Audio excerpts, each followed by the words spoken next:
우리는 사람들의 잘못에 대해 쉽게 비판하고 정죄하는 악한 성품을 갖고 있습니다. 그래서 주위 사람들의 잘못에 대해 어떻게 저런 일을 저지를 수 있다는 말인가 하고 비판하지만 사실은 우리도 똑같은 일을 저지르지 않는다 할지라도 그와 비슷한 일을 저지른다는 것입니다. 마태복음 7장 1절입니다. 비판을 받지 아니하려거든 비판하지 말라. 너희가 비판하는 그 비판으로 너희가 비판을 받을 것이요 너희가 헤아리는 그 헤아림으로 너희가 헤아림을 받을 것이니라. 비판하지 말라는 예수님의 말씀을 잘못 이해한 사람들이 있었습니다. 우리 그리스도인들은 어떤 종류의 판단도 해서는 안 된다고 생각합니다. 러시아의 소설가 톨스토이는 사람을 비판해서는 안 되기 때문에 이 세상의 법정은 사라져야 한다고 주장했습니다.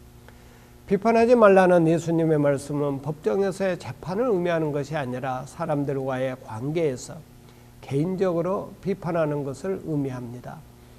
예수님은 자신을 재판했던 빌라도의 재판권을 하나님께서 주신 것으로 인정했습니다. 타락한 세상에서 우리는 재판관이 필요합니다. 예수님은 가정이나 교회에서 권한을 행사하는 것에 대해 금하지 않으셨습니다. 부모는 자녀를 기르면서 항상 올바른 판단으로 자녀들을 격려하고 또 책망해야 합니다.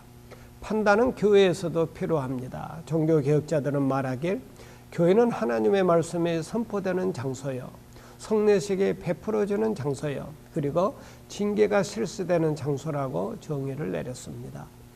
이것은 성경의 가르침과 어긋나지 않습니다. 사도 바울은 디모데에게 오래 참음과 가르침으로 경책하며 권하라고 가르쳤습니다. 신약성경 고린도전서는 교회가 부도덕을 다루고 교회 안에서 중대한 죄를 범한 사람들을 징계할 필요성을 강조하고 있습니다.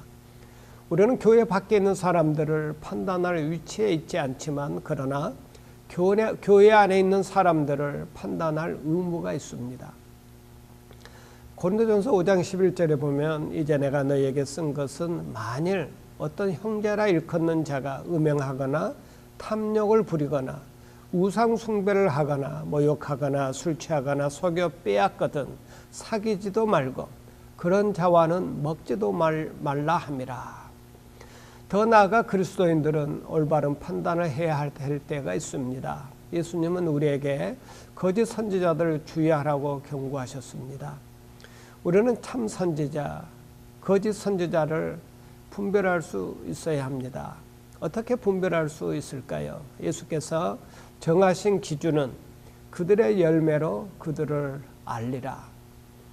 예수님은 법정의 판결이나 부모의 권한, 교회의 징계 혹은 혼란한 세계에서 그리스도인들의 개별적인 판단을 금하신 것은 아닙니다.